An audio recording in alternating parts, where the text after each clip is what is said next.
And welcome back to part 1 of season 2 of Migration. We covered a lot of ground in season 1, so if you are new to this series, you should be able to jump in anywhere and get the basic gist of what we're talking about. But if this subject really fascinates you, I would go back and watch the first 12 episodes in season 1 to really get the full picture of what it is that we're talking about here. In Season 1, we talked about our personal connection to our narratives, especially our internal narratives, and how they can create a sort of cage for us. A cage created from context, which acts as a sort of veil that blocks our view from an infinite consciousness. We also dove into my personal experiences with lucid dreaming and why the heart of the practice directly links to so many other paranormal phenomena like out-of-body experiences, spontaneous healing, conscious time travel, and even telekinesis. Now, in Season 2, we are going to go deeper still and describe how this world of a singular consciousness that transcends linear time and space is connected to so many other mysterious events. Today, we're zeroing in on the phenomena of UFOs and the possibility of otherworldly intelligence. After all, if the core of our consciousness does indeed encompass all of time and space, as we've been discussing, then that means we must also have a connection to life on other planets.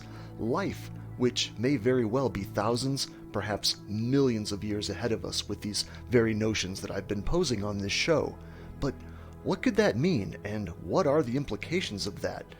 That is the rabbit hole we're diving down on today's episode of Migration, so stick around.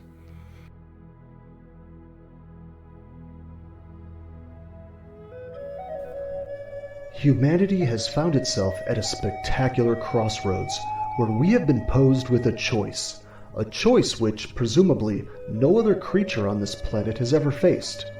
We can continue migrating ever deeper into unconscious narrative and electronically manufactured context, or we can wake up to our true identity as a singular awareness which is ultimately not localized, not to the mind, nor to time or space.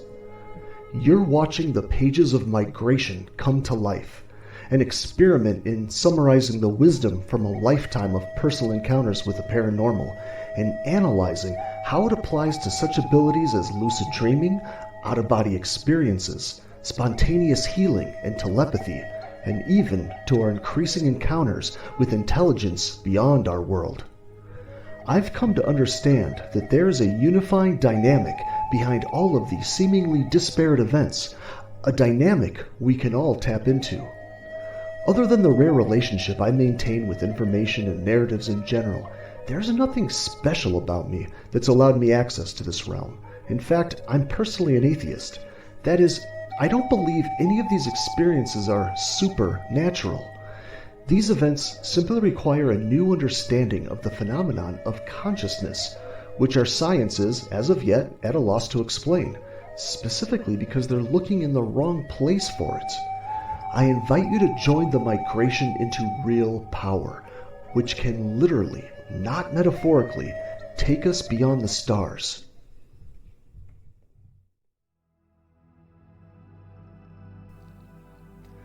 If you've been following this series or any of my other talks on radio shows or other podcasts, you know that I have had 2 personal encounters with UFOs already. In both cases, I watched an unidentified object make maneuvers in the night sky at speeds and distances that appeared to break the laws of our known physics. Objects that moved at hundreds of miles an hour, only to stop on a dime and then take off again in the opposite direction without having to speed up. A few years after my first sighting, my father, who is a veteran Hatha yoga instructor outside of Chicago, witnessed his own UFO outside of his house early one morning with a fantastic display that lasted about 10 minutes. Now, our respective experiences were quite different, but we both strongly agreed on one thing, which we'll talk more about later. We both were left with the strangest impression that what we witnessed was somehow for us personally, as in, this was somehow intentional. Now, as most of you know, I've already led a life of really bizarre encounters, so when I started seeing UFOs and then my father started seeing UFOs, I was absolutely dumbfounded. What the hell was going on? Is this just another random paranormal event in a never-ending series of encounters poking its way into my life? Or is there some deeper connection I'm not seeing that somehow ties all of these occurrences together? Only recently did I feel I've been offered an answer, and now it seems all quite obvious. When I took a break after doing the first season of Migration, I didn't just sit on my ass and eat ice cream and get high. I also watched a lot of television. I came across a documentary called Close Encounters of the Fifth Kind by Dr. Steven Greer. I recognize Steven Greer's face from other shows I've seen, but UFOs have never been my main area of study, mostly because, as I said, I didn't know what to make of what I saw, and I certainly didn't know what to make of the whole subject of UFOs altogether. So I'm no expert in Dr. Greer, but he's one of the top ufologists in the country. He's been working in the field of UFO research and extraterrestrial contact for what I've gathered over 30 years. Among a massive list of achievements, he founded the Center for the Extraterrestrial Intelligence Studies in 1990 and the Disclosure Project in 1993, which was aimed at getting the government to cooperate with the public and share what they know about contact with extraterrestrials. As with any paranormal subject, there are so many confusing and conflicting narratives around UFOs. Some people say this is technology made by underground government facilities, or they're from other planets or from other dimensions. It's technology we've dug up on Earth that's thousands of years old, or sometimes it's a combination of all these narratives.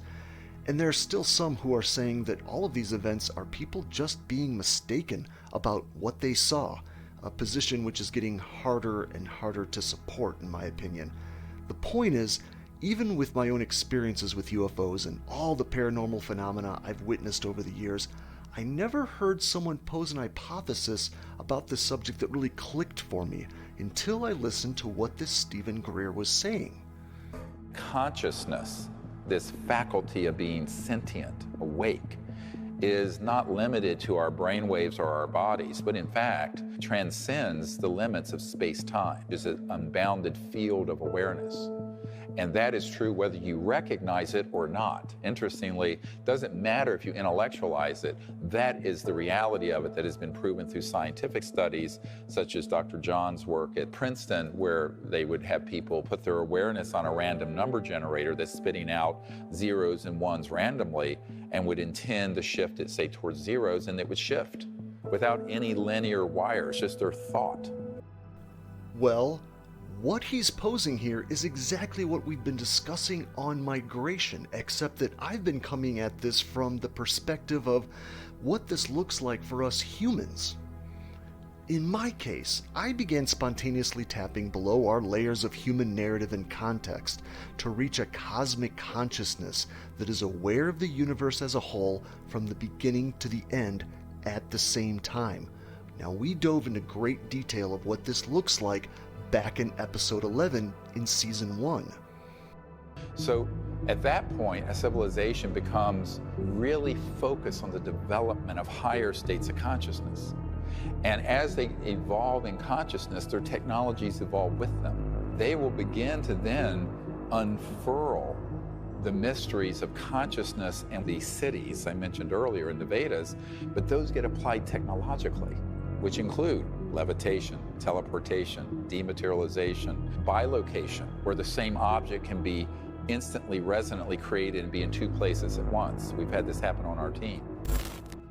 This Dr. Greer is suggesting that advanced civilizations have become experts in tapping into this cosmic, non-linear awareness, perhaps with the help of technology, to project themselves across vast distances without literally going from point A to point B. Now, is that really that crazy and far-fetched?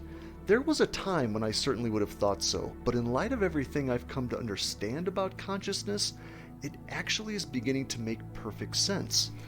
Okay, so let's start with a really rough model of what we've been talking about here on this show. We know, even from the perspective of modern physics, that our universe actually behaves as one massive structure that includes everything from the beginning to the end of time. Yes, I know this is terribly abstract, but bear with me. We generally only experience our world as if we're sitting on the tip of a flying arrow that's moving in a straight line from the past into the future. From our limited view, the future appears to be totally unformed, and it seems to be moving towards us, where it doesn't really take shape until we experience it in the present moment, and we sort of think about the past as being down the line behind us. Now, that view of time probably seems rather obvious to you. We probably take it for granted, but the fact is, that is not the full perspective we know actually exists. In fact, many other cultures who have walked on this planet have not and still do not see reality like that at all. There's even evidence that shows animals don't experience time unfolding like this. But more importantly, we know from quantum mechanics that it is more appropriate to think of everything that has ever happened everywhere and everything that will ever happen as one giant interconnected structure. We are the ones who, you could say, are moving through just a tiny section of this massive object throughout our lifetime. Again, so far, from the perspective of science, this model is not under contention at all. If you can imagine this, let's take it a step further. What I'm suggesting is that a singular consciousness is aware of this entire structure always, and we all have direct access to that singular or cosmic consciousness. In fact, you could say that it is our true identity.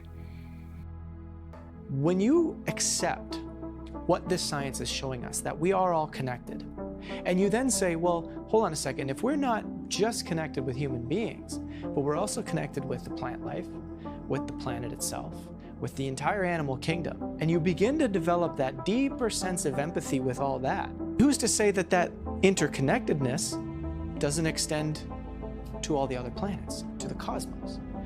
Yes, we've touched on this model before on this series, but I cannot stress how important it is to see reality from this perspective instead of our tiny, limited, narrow perspective that is carving its way through the tiniest piece of this massive object. If you can wrap your head around this, then you can understand why I suggest that out-of-body experiences don't actually entail something literally reaching out of your body and moving through time or space at all. Because from the perspective of consciousness, we're already there. From this perspective, a psychic, for example, doesn't have to reach forward into the murky future or backward into the past to find information. They simply need to know how to get to this massive perspective where everything exists simultaneously. So at the end of Season 1, where I laid out my very first astral projection, I explained that I jumped back about 200 years into the past. But in reality, there was no distance to cover, not for time or space. The trip for me was instantaneous. Consciousness is already there, always, which brings us to aliens. If consciousness and thought can affect something at a distance, and at a very great distance, even many miles or thousands of miles away, instantaneously, what does that mean for us communicating with a civilization that is centered in the science of consciousness? That's right. This massive object here includes literally everything that has and ever will exist everywhere, including anything that has or ever will be what we understand as alive and intelligent. If we humans are able to make some sense and some use of these principles of consciousness, then it would follow that a civilization who had thousands of more years than we've had to work with this model may be at a point where these ideas are commonplace, where there is an entire science around this phenomenon. a science that would make the ideas I'm presenting to you here look like a show for toddlers. Dr. Greer is suggesting that these objects that we're seeing that seem to just appear and disappear, that can move like time, space, and gravity, just aren't factors, are the result of a species that managed to combine some kind of technology with this model of universal consciousness. Again, that's not that crazy if we really look at our available options here. Unless all these objects are indeed coming from some underground facility on Earth, then the other primary possibility that we're facing is that they are indeed coming from other planets. But here's the problem with that. From what we understand, the closest possible inhabitable planet at the time I did my research is a planet we call Proxima b, which orbits the red dwarf Proxima Centauri, and that is 26 trillion miles away. That's over a 4-year trip, moving at the speed of light. It's not unreasonable to assume that anything that is managing to visit us has found some loophole around this point A to point B problem. If we can accept another form of life turning this cosmic consciousness into a whole branch of science, then it wouldn't be that crazy that this race, perhaps using their technology or even just their own consciousness, would be able to detect other life forms in the universe who are entering this state of awareness. Perhaps when an individual unifies with this cosmic model, that gives off an actual detectable energy signature of some kind. Is that why I and my father, who now teaches yoga and meditation, have received a nod and a wink from them? Is it possible that this is why we're both left with this sense that this wasn't random, that something was trying to connect with us personally? Again, I'm an atheist and a high-functioning autistic, so you have to appreciate I don't tend to take anything personally unless I know for a fact that it was meant for me, so the fact that I was left with that sensation is particularly odd to me. And if such a personal connection is possible, shouldn't anyone be able to theoretically enter a meditative state and use that to somehow contact these other forms of life? Well, that's exactly what Steven Greer has been doing. He began setting up these gatherings of meditators, which he calls CE5 events. That's Close Encounters of the Fifth Kind, which refers to direct contact between humans and aliens. From analyzing the recordings and videos these people are bringing back from these organizations, something very odd is taking place in the skies around them when they do this. I'll let you watch the videos for yourself so you can form your own opinion. From what I've gathered, there's nothing fancy about these meditation techniques. They're simply quieting the inner dialogue and setting a positive intention toward any intelligence that lies beyond our world.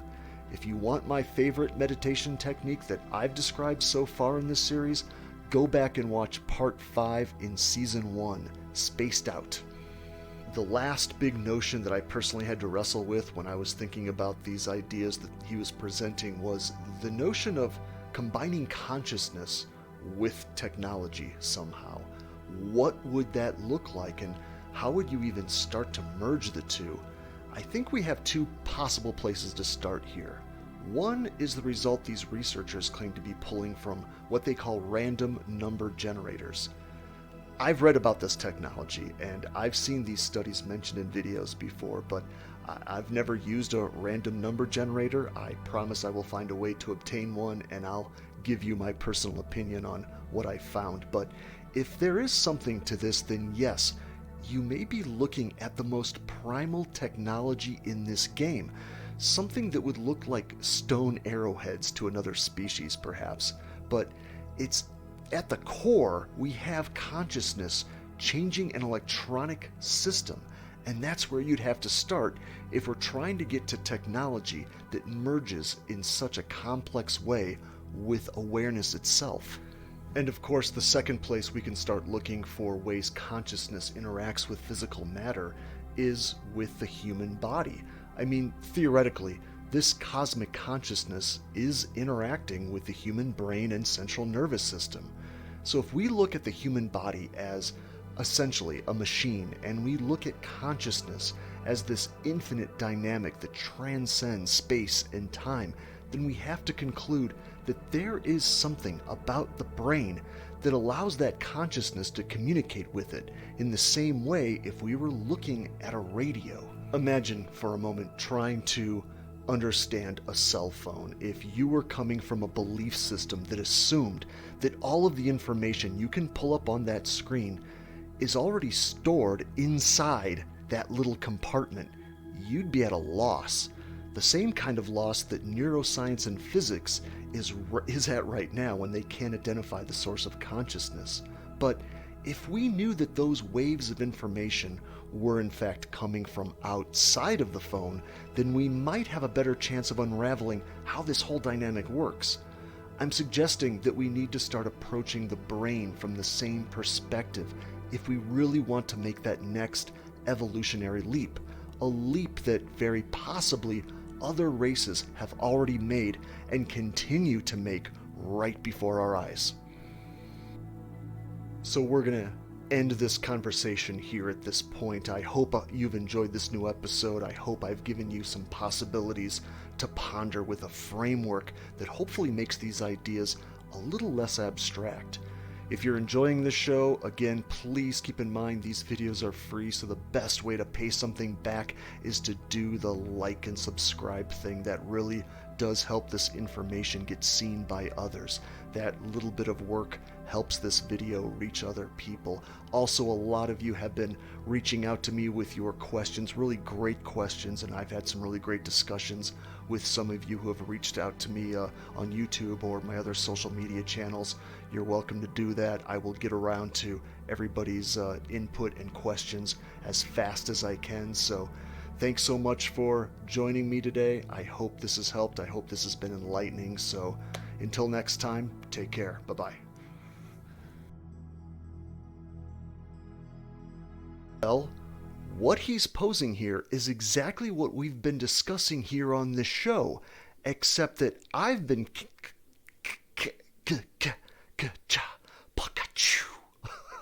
what the fuck is wrong with me?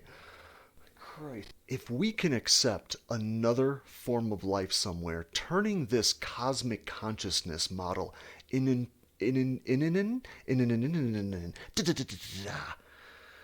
God, I suck.